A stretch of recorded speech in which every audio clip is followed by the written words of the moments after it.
Guys, welcome back to my channel. আর নতুন একটা ভিডিওর সাথে সবাইকে অনেক অনেক স্বাগতম। তো আজকের বাগানের মধ্যে আর এখন কাটছি শাক। আর আজকের আমি এই শাকগুলো যে হয়েছে এগুলো অনেক দিন আগে 10-15 দিন আগে এগুলো সব ফেলেছিলাম দানা। আর এগুলো থেকে সব গাছ বেরিয়ে পড়েছে আর অনেক দিন হয়ে গেছে এগুলো। আর অনেক দিন ধরে ভাবছিলাম যে কড়াই শাকটা কাটবো। আর কড়াই শাক খেতে বলে সবারই ভালো লাগে। তো অনেক দিন ধরে কাটবো বলে ভাবছিলাম, কিন্তু কাটা হচ্ছিল না। আর একটু বড় হোক তো সবাই মিলে খেতে পারবে। তো তার জন্য এতদিন অপেক্ষা করছিলাম। তারপরে আজকের ভাবলাম যে না, আজকে শাকটা কেটেই ফেলি। আর দিয়ে এখন শাক কাটতে চলে এসেছি। আর এখন কাঁচি নিয়ে বসে গেছি শাক কাটতে। এতটা বড় বড় হয়েছে যে কাঁচি দিয়ে কেটে নিলে, আর এতটা ঘনভাবেই হয়েছে যে একটা একটা করে কাটতে অনেক সময় লাগবে। তো তাই আমি কাঁচি দিয়ে একটা করে কেটে নিচ্ছি। আর বাগানের মধ্যে আমার অনেক রকমের গাছ দেওয়া হয়েছে। তো পালং শাক, পিড়িং শাক, লাল শাক, মূলো শাক, তারপরে এই কড়াই শাক, তারপরে আরও তো ফুলের গাছ টাছ। আর এখন তো শীত পড়ে গেছে আর এখন ফুল গাছ টাছও লাগানো হয়ে গেছে। আর অনেক ফুল গাছ লাগিয়েছি। তারপরে এখন শাক কাটছে আর সবাই মিলে গল্প করছে যে কাজল আমাকে বলছে কই বিক্রি করতে যাবে না। আমি বলেছিলাম যে এই শাকগুলো হলে বিক্রি করতে যাবো। তো তাই বলে বিক্রি করতে যাবে দুপুরবেলা কাটছে। আমি বলে হ্যাঁ যাবো, তো ওটা পেটেই বিক্রি হবে। তো তারপরে আমি শাক কাটছি আর বসে বসে সবাই মিলে গল্পও করছি। সবাই দাঁড়িয়ে আছে আমার পাশে, এপাশ ওপাশ করে দাঁড়িয়ে দাঁড়িয়ে সবাই গল্প করছে। জেঠিমা রয়েছে, দাদা রয়েছে, তারপরে অনেকেই রয়েছে, 2-4 জন সবাই মিলে একসাথে বসেছে গল্প করছে। আর আমি এখানে শাক কাটছি। আর এখানে না ভীষণ মশা, বাগানের মধ্যে এত মশা যে এখন বেজে গেছে 11টা 11:30, কিন্তু মশা এখনও আছে। মশা, আমি যে মশাই মনে হচ্ছে আমাকে শাক কাটতে দেবে না। তারপরে তো যা শাকটাগুলো কেটে নিয়েছে। আর দেখো বাগানে আরও গাছগুলো দেখো বড় বড় হয়ে গেছে। আর এগুলো বলছি যে না এখন কাটার দরকার নেই, আরেকটু বড় হোক তারপর এগুলো কাটবো। তো এখন তো বেশ কয়েকদিন হয়ে গেছে, বেশ বড় বড় হয়ে গেছে। আর ফুলগুলো দেখো না, এগুলো গোলাপ চারা লাগানো হয়েছিল, একটা হলুদ আর একটা লাল। লালটা সবে ফুটেছে আর হলুদটা অনেক বড় হয়ে গেছে আর বেশ অনেক দিনই হয়ে গেছে আর ধরে গেছেও মাটিতে। তারপরে সেগুলো শাকটা এখন কেটে নিচ্ছি। আর এগুলো দেখো গাঁদা গাছগুলো কত সুন্দর সব লাগিয়েছিলাম। তারপরে এটা হচ্ছে টপের মধ্যে দিয়েছিলাম, যে ধনে বলে না, সেইগুলো আমি ছড়িয়ে দিয়েছি। তো কত সুন্দর গাছ হয়ে গেছে। আর এমনি বাগানেও দিয়েছি, বাগানের থেকে মনে হচ্ছে টপেরটা ভালোই হয়েছে। তারপরে এগুলো তো গাঁদা গাছ, পাহাড়ি গাঁদা এগুলো বলে, আর রক্তগাঁদা। তো এগুলো সব ফুল গাছটা। তারপরে শাক টাক কাটা হয়ে গেছে। আর তোমাদেরকে বাগানটাও ঘুরে দেখালাম যে বাগানের মধ্যে কী কী আমি লাগিয়েছিলাম। তো তারপরে শাক টাক কাটা হয়ে গেছে। আর মশা কামড়েছে, তাই বলছি সত্যি মশাটা আমাকে পুরো খেয়েই ফেললো। তো মশাতে। আর তারপরে এই ধনে গাছটা দেখো, আমি তোমাদেরকে দেখাচ্ছি। তারপরে এখানে গন্ধ শুকো চা, কি দারুণ স্মেল বেরোচ্ছে। তবে শাকটা কেটে নিয়ে চলে এসেছি। আর পিয়া বলছে তোমার তো একা খেতে কুলোবে না। বলি না না, তোদেরকেও দিতে পারবো।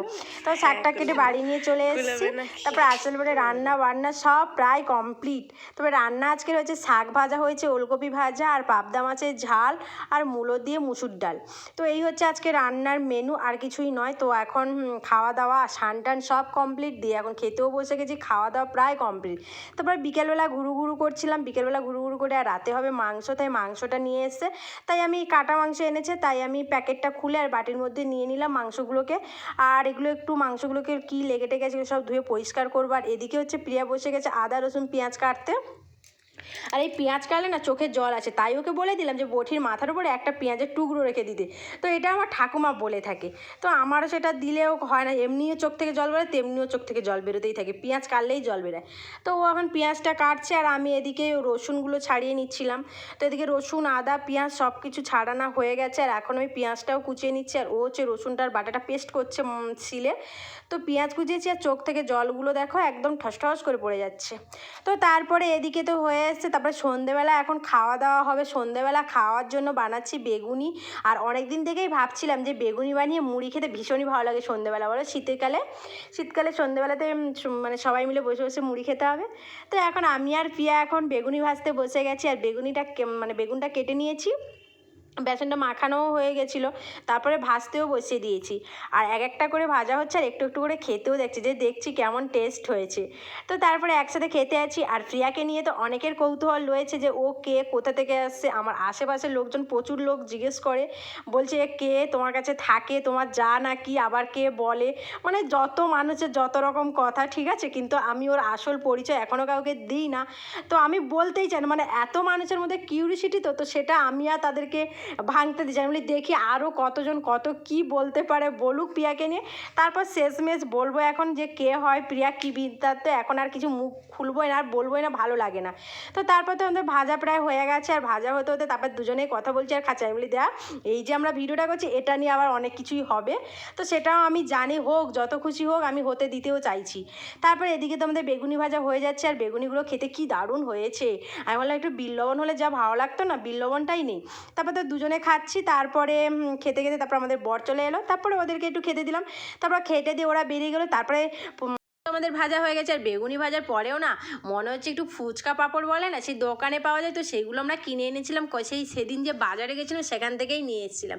তো সেদিন থেকে ভাজবো বলে না ভাজাই হচ্ছিল না। তারপরে ভাবলাম যে বেগুনি ভাজা আছে ওই তেলের মধ্যে একটু ভেজে নিই, তো ওকে বলতে ও বেশ কয়েকটা ভেজেই দিল, আর দারুণ খেতে স্বাদ হয়ে যায়। আমি বলি এগুলো সবকটা কবে ভাজবো, বলে না এখন আলু টালু মাখানো হয়নি, তো ফুচকা খাওয়ার জন্য আলু টালু মাখিয়ে তারপর এগুলো ভাজবো। তো তারপর যাই হোক এগুলো তো ভাজাভুজি করে খাওয়া দাওয়া করে এখন রাত্রি হয়ে গেছে অনেকটা, রাত্রিবেলা করে না বেনুনি না করে আমি কোনদিন রাতে ঘুমোতেই পারি না।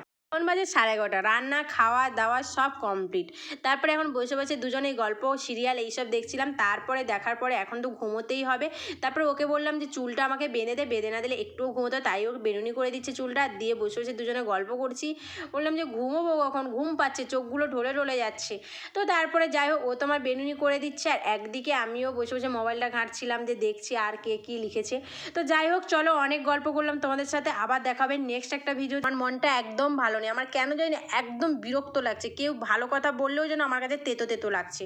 তো তাই আর বেশি বক বক করছি না তোমাদের সঙ্গে, পরে আবার তোমাদের সাথে এসে গল্প করব। আর এখন তো বাজে 11, মানে 12টা বাজতে যায়, ঘুমোবো, চোখগুলো ছোট ছোট হয়ে আসছে, মুখটা শুকিয়ে গেছে। আর এগুলো হচ্ছে নতুন নাইটি, এগুলো আমি সব দেখছিলাম যে কেমন কি নাইটিগুলো সব এনেছে, তো সেগুলো দেখছিলাম আর গল্প করছিলাম। 12টা বেজে গেছে, এখন ঘুমোতে হবে। চলো আবার তোমাদের সাথে গল্প করবো নতুন একটা ভিডিওতে, ততক্ষণে তোমরা ভালো থেকো, সুস্থ থেকো, টাটা। আর সবাই বলি শুভরাত্রি।